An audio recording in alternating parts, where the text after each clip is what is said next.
I was fortunate to be born into a prosperous and well-off family.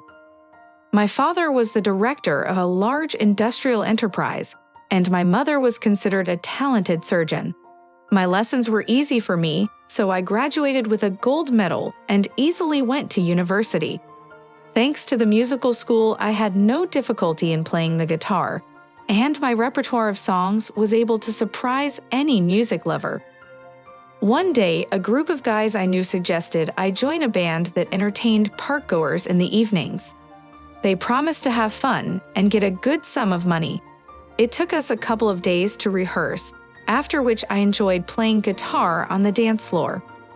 Among a group of pretty girls one evening, I saw a tall brunette who looked in my direction piercingly and carefully. You could drown in the depths of her brown eyes, and my heart began to beat in a frantic rhythm. I didn't have much experience with the fairer sex at the time. I had a pretty face, broad shoulders, and a good physique, so there was never a lack of attention from girls. My queen came to the dance with her friends, which allowed me to conclude that she did not have a constant beau. I could not explain later why I never asked her to a dance or a date.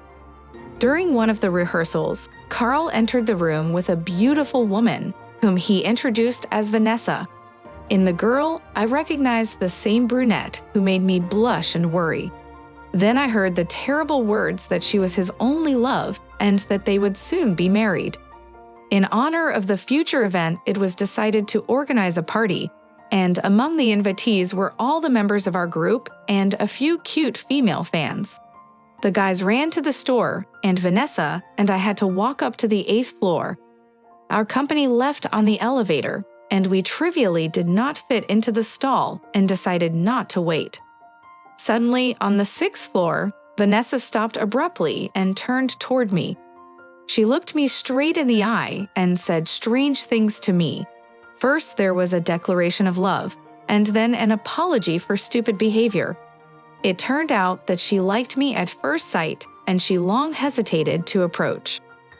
Then she met Carl, which inexplicably led to the decision to go to the registry office.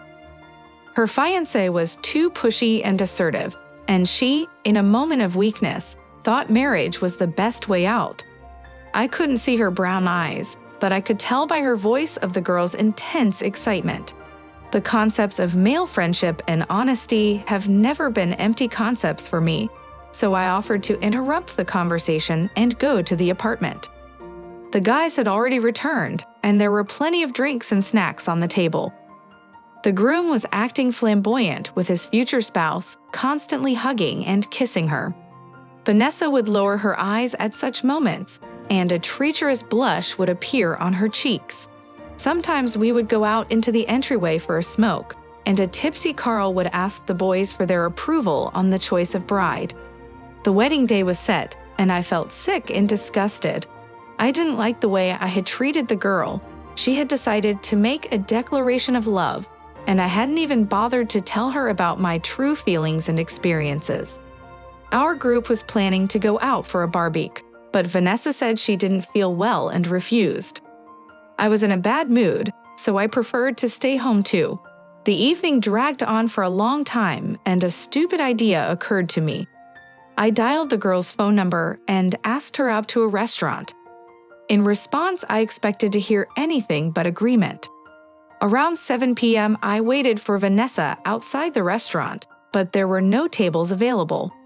I had to dial my father's number and ask him for help, and 10 minutes later, we were already sitting in a warm and cozy room. Then there was champagne, slow dancing, and heartfelt conversations in the semi-darkness. Then there was a cab ride, hugs in the entryway, and a long night at her apartment.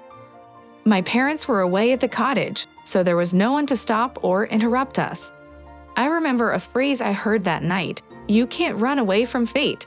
In the morning, I quietly got ready, trying not to disturb my lover's sweet sleep.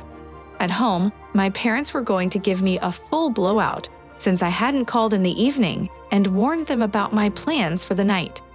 My mother was crying a lot, and my father was trying to control himself. I apologized at length and promised never to do that again. I did not manage to rest and sleep because my head was full of silly thoughts. In the end, a couple of hours later, I got ready again, kissed my mother on the cheek, and went to his beloved. The door was opened by Vanessa's father with a wave of his hand, inviting me into the house. He suggested I go into the kitchen, as it was better not to disturb her yet. A man's voice rang out from the girl's room, and then I heard the sound of broken glass. A red-haired Carl ran out toward me, and he looked in my direction angrily and with hatred. He didn't say goodbye to his father and slammed the door one last time. Vanessa appeared on the doorstep with her eyes swollen with tears, so you could guess what conversation she had with her fiancé. Carl tried to win her beloved back, but the flowers and gifts didn't make her change her mind about the breakup.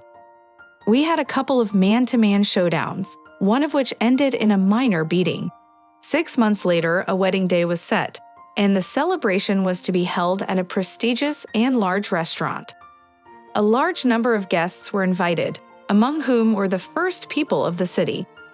Vanessa only found out about my father's position and high position on the eve of the wedding, which was unexpected news to her. At first, we lived with my parents, and a year later, a beautiful daughter was born. After graduation, I was sent to another region by assignment, and Vanessa followed me. She had to give up her studies at the medical faculty, so she devoted all her free time to her child and household chores. 5 years later, Tim was born, which was a welcome and long-awaited event for us. There was an economic crisis in the country, and my services as a specialist were no longer needed by the company. We decided to return to our hometown, and the job issue was quickly resolved. My father still had connections, so I got a good and well-paid job. At work, my colleagues decided to have a little company party, and Vanessa couldn't go because of her son's illness. I played the guitar a few times, and one of Michelle's coworkers kept her eyes on me. During the slow dance, she pressed too hard against me, which was an unmistakable hint of special interest. We were alone in the bathroom, where we got to know each other more intimately. I had never cheated on my wife before, but when I returned to my hometown, I was literally blown away. There were too many young coquettes and divorced women around me who were too available. I turned into an alpha male who reveled in winning on the love front and had no way to stop. It seemed to me that about the adventures of no one close to them is not aware and all clear-cut. I'd even had a permanent mistress, and in her apartment settled my belongings and personal hygiene items. I often stayed late, explaining the heavy workload at work, and sometimes blatantly lied about business trips. One day, a bell rang in my mistress' apartment, and I went and opened the door. Vanessa was standing on the threshold, and her gaze froze the blood in my veins.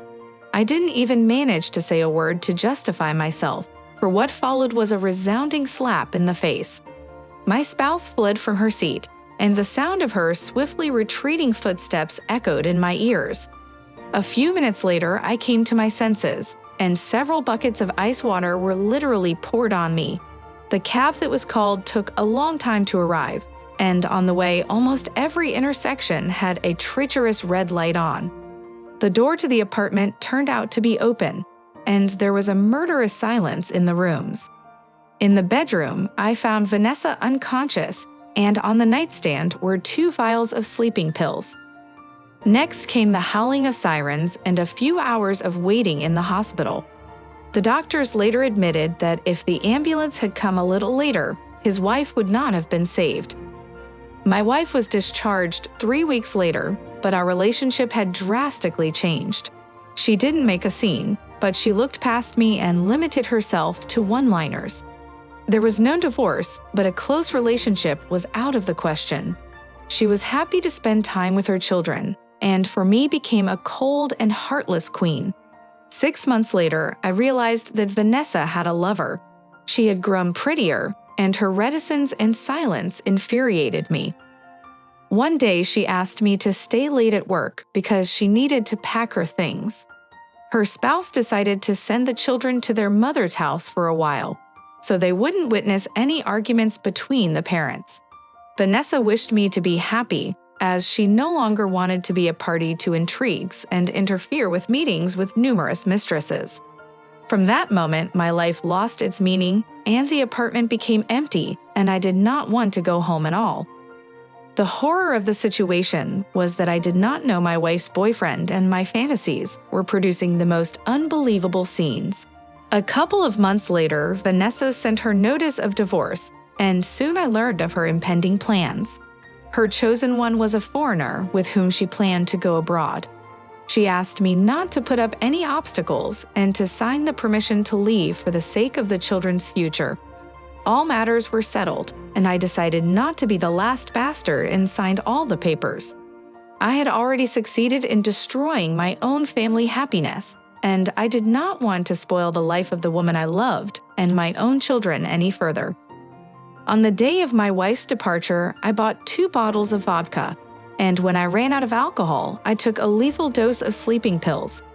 The rest was like a dream, and my last vision was of Vanessa in a hospital room.